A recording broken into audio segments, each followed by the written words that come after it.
On nous annonce premièrement qu'il n'y aura pas d'augmentation fiscale. Très bien, super. J'espère que c'est simplement pas pour mieux les augmenter en 2015. Deuxièmement, on nous annonce le maintien des tarifs municipaux et d'un haut niveau de service public. Donc je me suis frotté les yeux à deux fois. Ce qui est passé à l'agglomération, il n'y a pas besoin de le cacher, donc que ce soit la piscine ou le cinéma, ont largement augmenté cette année. Pourtant, on nous avait dit qu'on faisait une agglomération pour faire des économies. Ensuite, le haut niveau de service public, je suis au regret de vous annoncer qu'il n'existe plus depuis 5 ans à Bagnolet.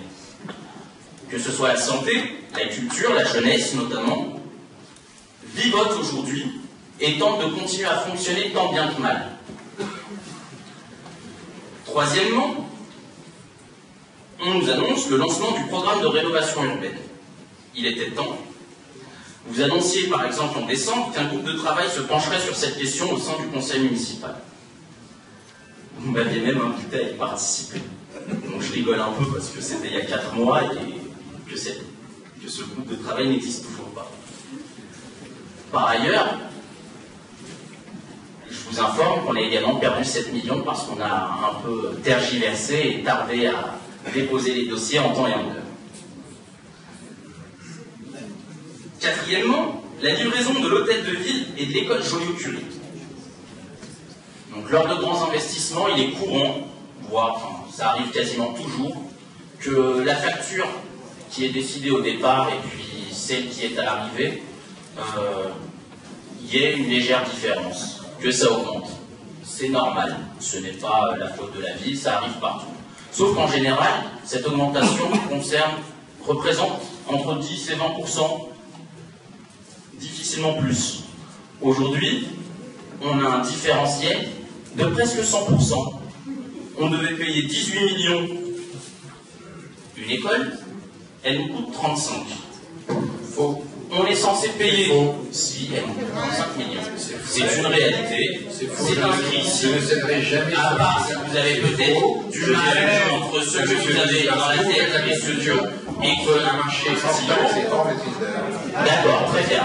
Donc on part de 18 millions. On ajoute les TVA, ajouter la TVA. Ajouter la TVA. Ajouter la TVA, on n'arrive certainement pas à 35 millions. On n'arrive pas non plus à 100%. Eh bien, on y est presque. Oui, non, 18 fois 18 plus 100%, ça fait 36. À 1 million près, on y est. Exactement. Le double des 18, monsieur. Vous avez peut-être un peu de mal avec l'arithmétique. Donc, je ne vous fais pas un cours de mathématiques.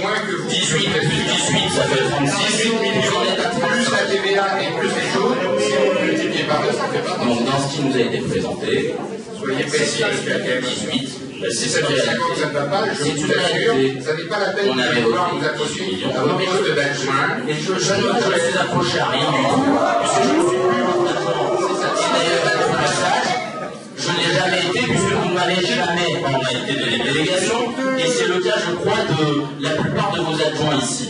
Donc, par contre, je crois que celui qui s'accroche ici, c'est vous.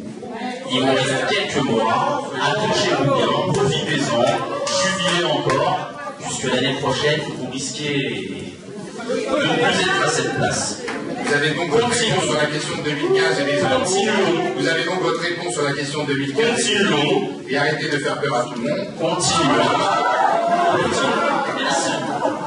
Puisqu'il n'y aura pas d'augmentation des impôts non plus en 2015. Donc, de 18 à 35, et de 22 à 40. Nous avons... Il n'y en aura pas non plus. Vous avez commencé la vôtre il y a déjà un an, monsieur Herbeck. Vous avez commencé la vôtre il y a un an. Vous êtes déclaré candidat il y a un an, donc ne mentez pas au Bagnoletais. Ça fait déjà suffisamment longtemps que vous le faites. Cessez vos enfantillages, laissez la démocratie se dérouler, et puis continuer en France au Conseil municipal de France. Donc je reviens à ce que je disais. Nous avons...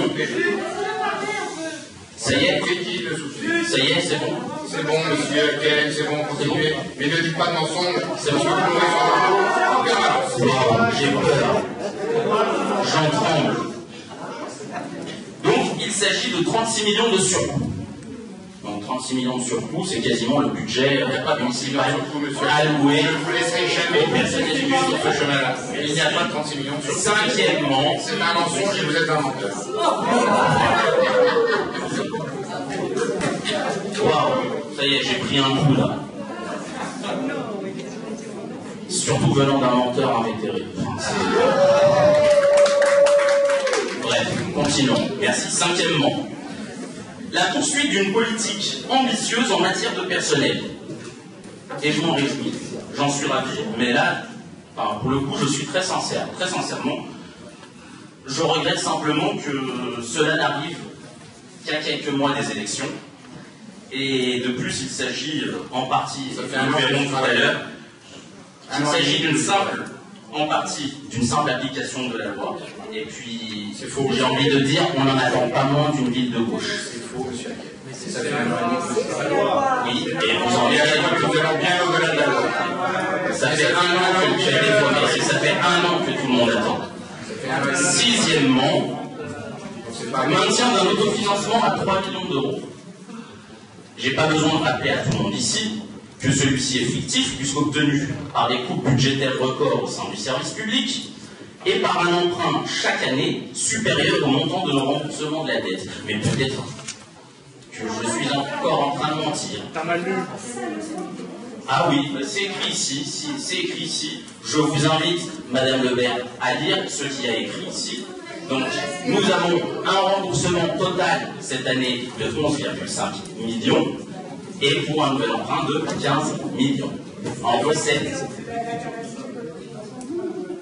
Oui, mais votre capacité d'autofinancement, je vous invite à aller voir, à aller dans... Vous savez les quartiers là, les quartiers c'est ce qui est loin de la mairie.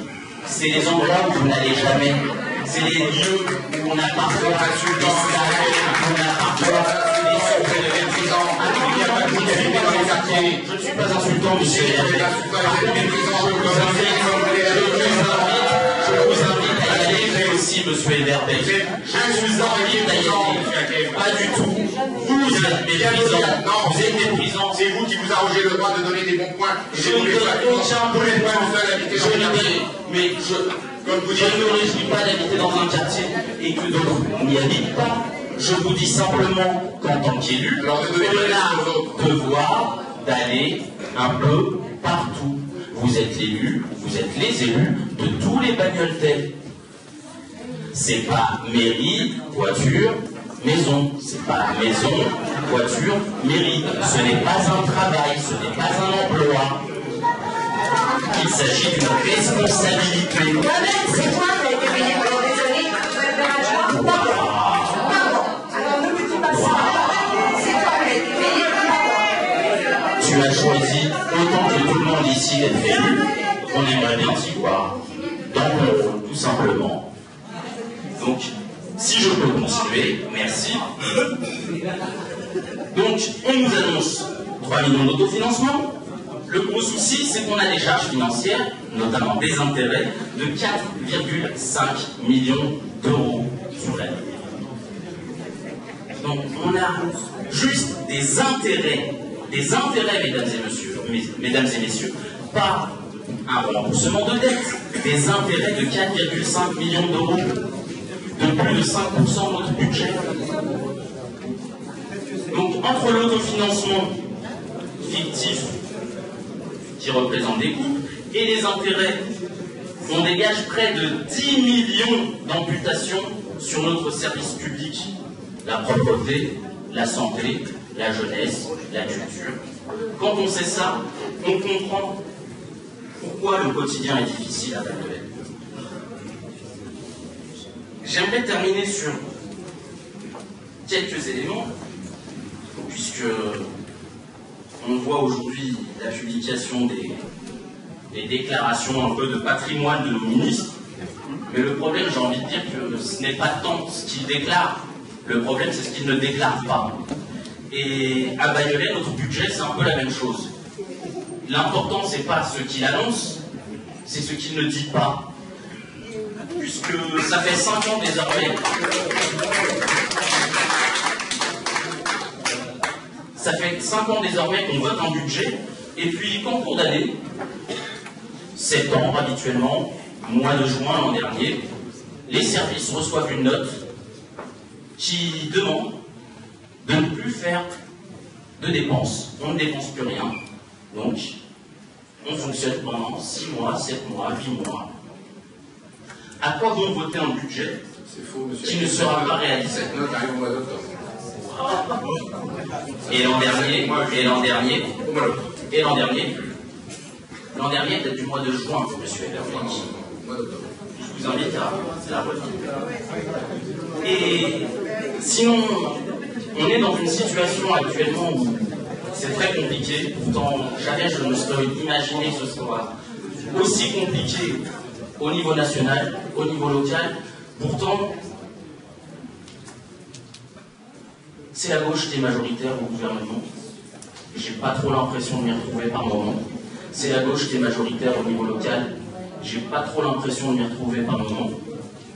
Et encore moins quand un représentant, un élu de la République, comme vous, monsieur Everbeck, annonçait sans gêne que pour la commission logement, le fait qu'il n'y ait qu'un seul homme, qu'une seule personne qui décide, ce soit plus transparent, ce soit plus clair.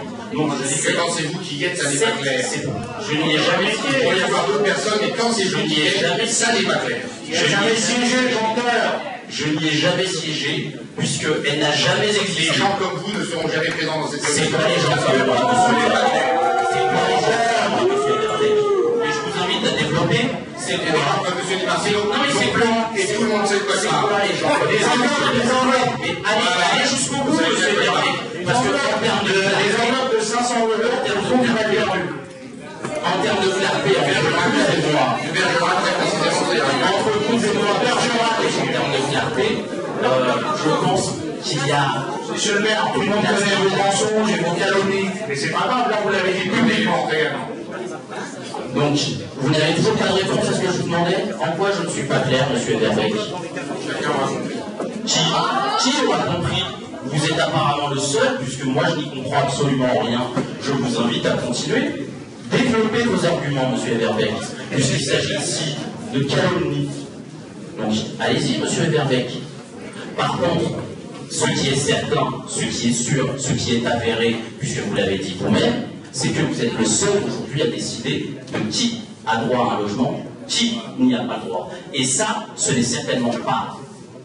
C'est clair, c'est sûr, c'est clair. Mais ce n'est certainement pas juste, parce que le clientélisme, à plusieurs ou tout seul, ça reste du clientélisme. Et ce n'est certainement pas démocratique. Donc, quand vous annoncez ça, oui, je suis outré, je suis choqué.